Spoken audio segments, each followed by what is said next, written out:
Oh no. What? Hey guys, it's Max. We just got in the brand new Surface Laptop 4 and we not only are gonna compare it against Apple's M1 MacBook Air, but also against the Surface Laptop 4 with the AMD processor. So I'm super excited to see how Apple's M1 compares to Intel and AMD. And we not only are gonna compare things like the keyboards, trackpads, speakers, webcams, we're also gonna look at that CPU performance in real world tasks and how the thermals compare between Intel and AMD. As always, we have links down in the video description, and I have a link to this M1 MacBook Air that you can buy for $900 on sale right now, which is crazy. And I also want to mention that you guys can click that subscribe button down below. That would help us out because we're trying to reach 1 million subscribers before the end of the year, and about 77% of you guys are not actually yet subscribed, so that would mean the world to us. Let's go ahead and jump in, and these both weigh 2.8 pounds, so as far as weight, it's identical, but you can see that the Surface Laptop 4 is physically larger than the MacBook Air. And the biggest reason why is the display, and along with that, we have some major display differences that are quite shocking, which we'll talk about in just a bit. And surprisingly, the Surface's body is actually thinner than the MacBook Air's, but once you add in the lid, it is just slightly thicker overall. Now, as far as ports, our MacBook Air has 2 Thunderbolt 4 ports, so they're super quick, whereas the Surface Laptop 4 has 1 USB Type-C port and a USB Type-A port, plus a headphone jack on the left-hand side. And then if we flip over to the other side, the MacBook has its headphone jack and the Surface has the Microsoft Surface connector, which you can use to charge and connect docks. Now, I have to say, we are transferring files to the Surface, and unfortunately, this USB-C port on here, it's not Thunderbolt 4, it is not Thunderbolt 3, it's not even 10 gigabit per second USB Type-C. So our transfer was going at a super slow 350 megabyte per second compared to my other AMD laptop, which actually transferred at about 730, so double the speed. And then of course, with Thunderbolt 4 on the Mac, it goes at over 2000 with that same exact drive. So that definitely is a disappointment. Now, the only reason why I think they could be doing this is to sell their very expensive Surface connector docks, because you need to use their own without Thunderbolt on this machine in order to get good speeds. So that is a major disappointment. Now, with their charger, it actually comes with a faster 65-watt charger,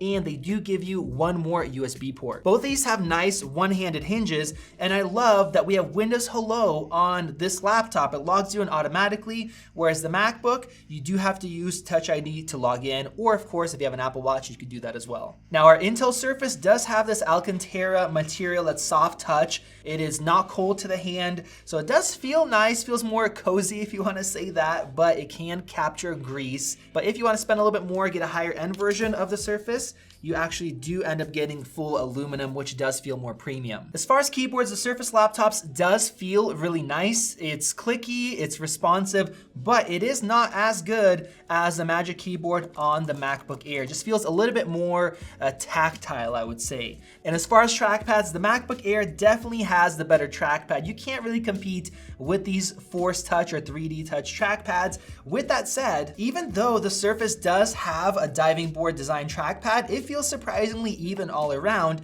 and it is also very responsive with Microsoft's trackpad drivers. And now it's time to compare the speakers. Our MacBook Air has these speaker grills, so the speakers are up firing, whereas the Surface, you don't see speaker grills anywhere. So I'm sure they're probably firing from maybe behind the keyboard or somewhere over there. So I'm curious to see if Microsoft has made an improvement with this new laptop. So let's go ahead and compare these. And I will say, this is gonna be the last time that we are using this song. I know a lot of you guys are tired of it. So go ahead and enjoy hearing this song for the very last time. Put on a pair of headphones and let's go ahead and take a listen.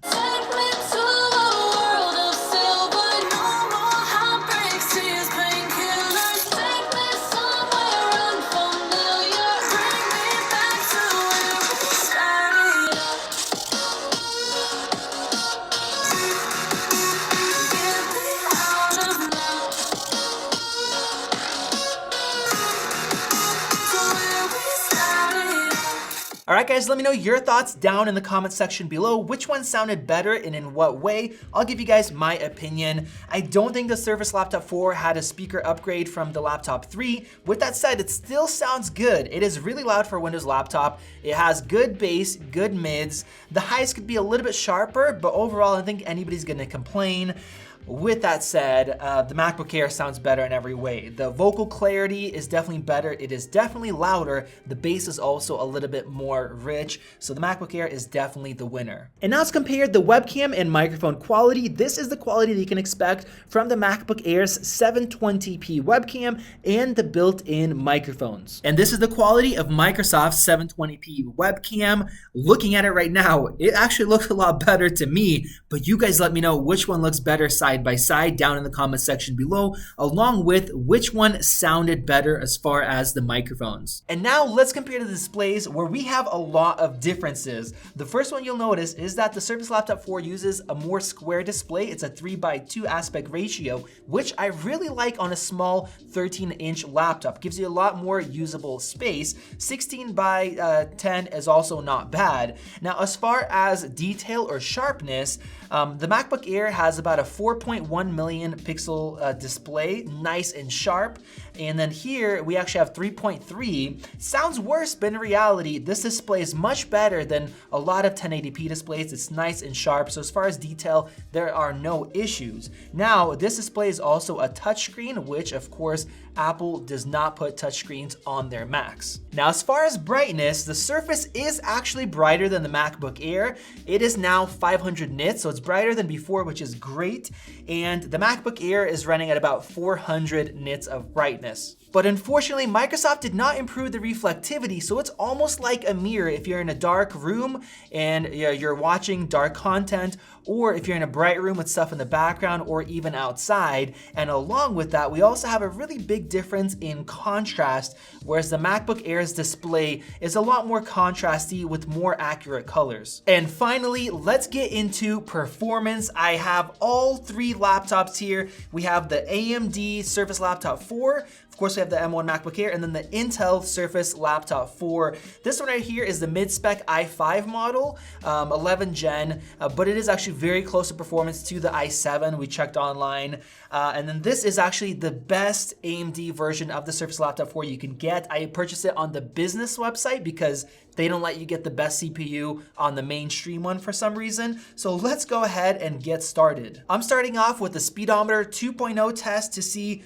how quick and responsive the web browsing is. And both Surface laptops are actually plugged in. We will be doing one test unplugged to see if they maintain their performance. All right, guys, we are done, and this is interesting. I honestly wasn't expecting this. The AMD actually got worst. They got last place, 139 compared to 158 and 225. So of course the MacBook Air smoked the others. It is super quick and responsive. It was actually 42% faster than the Intel laptop, and then 62% faster than the AMD. And then the Intel was actually about 14% or so faster, or 16, than the AMD. And that's because it does have a faster single core performance compared to having 8 actual cores in this AMD laptop. And now let's see how these CPUs perform in a variety of different tests. So we're using Geekbench 5 here, and once again, the two Surface laptops are plugged in. It's interesting, the AMD is actually loud. You guys can probably hear that, where these were silent, and they actually got done first, which is really weird. All right, we have our scores, and now I know why the fans were spinning up. We have a score of 7,096 multi-core. That is by far the fastest I've ever seen in a Windows Ultrabook. That is incredible, and it smokes the 5018 that our Intel model got with the 11th gen, which is actually quite good of a score for a laptop this size, but neither of those compare to the 7641 of our MacBook Air, which did it completely silently. So we only have a difference of about 7.6% between the AMD and the M1, but the AMD is about 36% faster than the Intel. Now, that does not tell the whole story. First off, they are both plugged in, the two Surface Laptop 4s. We're gonna test that in a sec, unplugging them. But if we look at the single core, the AMD gets absolutely smoked by the other two. We have 1,172 compared to 1,327, and then a massive 1,743 for the M1. This is probably why web browsing is so much faster and snappier with the M1. It is 31% faster than the Intel system as far as single core, and 49% faster than the AMD, which is absolutely crazy. And now let's go ahead and we are going to unplug these 65-watt power adapters, and I'm gonna go run this one more time. All right, so we are running, and I wanna show you guys that I do have the best performance selected on these machines. And with that, now that it's on battery power, this AMD Surface Laptop 4 is staying completely silent, which might not be good news. All right, we have our scores, and yep, I was right. That is not good news. We got a score of 5,757 instead of 7,096, almost 7,100. We definitely are getting a fairly decent drop in performance on the AMD system. Now, as far as the Intel, it did drop, but less than 100 points, so not bad at all. And then as far as single core, actually got a little bit higher here on battery power. But once again, on the AMD system, we have 953. That is the slowest I've seen in years, and that is a drop of about 23% on both, right there, 23, 25%. That's pretty terrible. And of course, the M1 was unplugged the whole time, and it just absolutely smokes these machines when it's unplugged, no issues whatsoever. And now I'm running the graphics test because I want to see how good are these AMD integrated graphics, and both of the Surface Laptop 4s are plugged in, so we're not going to be trying to hamper their performance. We'll keep them plugged in for this. All right, we have our results, and this is actually good news. The AMD got 15,077, which is really good, compared to 15,032, pretty much the same score, and this does have the best G7 graphics, Intel Xe, which they actually just got this good of performance very recently. Before, it was much worse, but of course, the M1 MacBook Air got 19,065. It beat out these other two. And keep in mind, this is the 7-core model, and of course, it is also unplugged. If you spend about 50 bucks more, you can get the 8-core model, which gets 21 up to 22,000. You know what, guys? I wanted to test out unplugged performance. I said I wasn't gonna do it. I wanna see, as far as graphics, can AMD keep up this level of graphics performance? That was quite impressive. All right. Oh no. Oh no, no, no. What? Oh no, okay. Are you kidding? It's on best performance, okay. No, AMD, no. That's horrible. Well, you guys can see, it got 8,448. It's not half the performance, but it's close. Dude, it's a joke. And the Surface just got done, 14,700. So the Intel system barely lost performance. It lost about, I don't know, what is that, 300 or 300 to 400? Compared to this, it went from 15,000 to 8,400. Wow. All right, guys, so now we're gonna push the machines to their limits. We're gonna test thermals. So I wanna get a baseline reading. I have my thermal camera here, and let's take a look at the AMD system. It's idling at 31 degrees Celsius, and I'm gonna go to the Intel, 30 degrees Celsius, so it actually is running slightly cooler. And then our M1 Mac, look at that color difference. So M1 Mac is at 27 degrees at the hottest point, and that's actually, what is that, the display portion? Interesting, yeah, it's actually the display portion right there. Definitely cooler, but we're gonna take a look once we actually start running these. And let's go ahead and get started with our 10-minute multi-core stress test. It's gonna push all these systems to their limits. And unfortunately, I opened up my hardware monitor here, and it is not telling me the wattage or even the frequency of the CPU here. We can see that it jumped up to 80 degrees Celsius pretty quickly there. And then on the Intel system, it's running at 83, 84 degrees Celsius and all the way up to, looks like 39, almost 40 watts. That is actually really high wattage for a machine like this, which is maybe why it gets such good performance. All right, so looks like we're actually getting 3.1 gigahertz across 8 cores compared to about 3.3, 3.4 for the Intel's 4 cores. I don't know if you guys can hear that. The AMD's fans kicked up. It's definitely loud. Whereas the MacBook Air is completely silent, no fan. In the Intel system, even at now 30 watts, it is very, very quiet. All right, the Intel system is actually speeding up now. I can hear the fan and it's different. It's a lot higher pitch than the AMD version, even though it's the same laptop. And our M1 MacBook Air is running at 83 degrees Celsius. So right around the same compared to the other two. So it's been 8 minutes so far, and it's interesting that the Intel laptop is actually louder now than the AMD. This got quieter, that means it's cutting down the wattage to keep itself running cool, and I really wish I could see the wattage, but let's grab our thermal camera. Looks like the AMD is running at 42 Celsius, and the Intel is running at 44, even hotter, wow. And then our M1 is at 39 to 40. They're right there at the edge. Of course, it's fanless. All right, we are done, and this is a nice reversal. We have 8,333 for the AMD system compared to 7,687 compared to the M1 MacBook Pro. That means that if you're pushing the CPU all the way, it actually gets 7 to 8% higher performance than the M1 Mac, which is exactly the same but opposite compared to Geekbench 5, where the Mac was 7-8% faster. And that is with the AMD definitely slowing down somewhere in the middle of that test to keep itself from running too hot. So that's excellent performance when it's plugged in. And of course, the Intel is in last place, 5,038 points, meaning the AMD version of the Surface Laptop 4 with this best CPU is 65% faster than the Intel, as long as you can keep it plugged in. And now let's see how those performance numbers actually act out in real world programs. I have Adobe Lightroom Classic opened here with some 42 megapixel raw images with a bunch of effects. And we know from the past that even though this program is not written for Apple Silicon, it's running under Rosetta, the performance is actually the same. The smoothness when we're switching photos, brushes, all that stuff. So now I'm wondering, how does this AMD CPU hold up? So first thing I'm gonna do is just switch through. About the same. So sometimes the M1 slightly faster, like that. There you go. So either about the same, or maybe the M1 being slightly faster, but it's pretty close. And now I'm gonna go ahead and select all of these images here, all 50 of them, and we are gonna do an export test. Now, as we wait, I do wanna mention that both of these systems, the Intel Surface Laptop 4 and the MacBook Air, have 8 gigabytes of RAM compared to 16 gig on this high-end AMD version, which they make you get 16 gigabytes.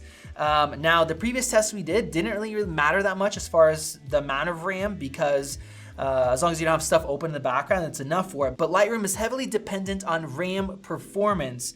So we're gonna see how this unified RAM can compete with 16 gig. Wow, this is interesting. The Intel is actually going faster than the AMD, even though it has weaker performance, less RAM, and it's actually louder as well. But it looks like the M1 is still sped up there, and it's gonna finish first, and bam, the Intel actually beat out the AMD, and yes, the AMD is still plugged in. This is insane. And there is the last one. So it looks like our MacBook took 2 minutes and 33 seconds, the Intel took 2 minutes and 55 seconds, and the AMD took 3 minutes and 16 seconds, which is crazy because, as you guys saw, it has the best CPU performance, but in this real world photo editing test, it is actually the slowest. That is insane. But now let's see what we get with video editing. I have the latest version of Davinci Resolve Studio opened up right here with some 4K footage, with some LUTs and effects. Let's test out our playback performance. I'm gonna hit the space bar on all of these. And let's mute this guy right here. And it looks like on the M1, it's playing back perfectly. Look how choppy that was on the AMD and also on the Intel. Both look like they are having a good amount of stuttering, even though we have good graphics performance, good CPU performance. Interesting, okay. I'm gonna do one more test here before we export. I'm gonna go to my color tab here. It's gonna give us some more info. And now we could see that it's playing back at about 20 21 frames per second, 19 there, right around there instead of 24. And with the Intel, 18, 17. So yes, the Intel is actually a little bit slower, but neither one of these can play this back perfectly, which is really surprising. Whereas our M1, no issues, not even a single stutter. And keep in mind, these two Windows laptops are plugged in, so, you know, there's no performance issues. The AMD would slow down quite a bit if it was unplugged. And now let's export this 5-minute 4K project. We're comparing Intel's QuickSync compared to the M1 chip's hardware encoders and AMD's dedicated encoders over here. So it's really cool that it is using that special encoder. Let's go, and we'll see what we get. And the MacBook Air is speeding through this. We have just a few seconds remaining here. All right, it looks like it took 2 minutes and 58 seconds to get done. We still have 4 minutes and 5 seconds remaining here, and 4 minutes and 30 seconds remaining with the Intel. It took 7 minutes and 27 seconds compared to 7 minutes and 12 seconds, and the M1 MacBook Air took 2 minutes and 58 seconds. More than twice as fast. It could have lapped these two, all while being completely silent. I'm sure you guys can hear these fans here. They're both humming along, and it is just silent, no issues, and it just is insanely fast. That is absolutely incredible. And the other thing that is incredible is that even though this AMD system is so much faster with the multi-core performance, and it is plugged in, it would be much slower if we unplugged it. The Intel is just barely behind. And it's also quite a bit cheaper as well, which is just kind of crazy and mind-blowing. So with all of that said, what did we learn? Well, first off, even though we have 8 cores here with the AMD system, and the fans kick up sooner and it runs louder and hotter, real-world performance isn't that much better. In fact, in Lightroom, it was actually slower, and for video editing, it was just slightly faster.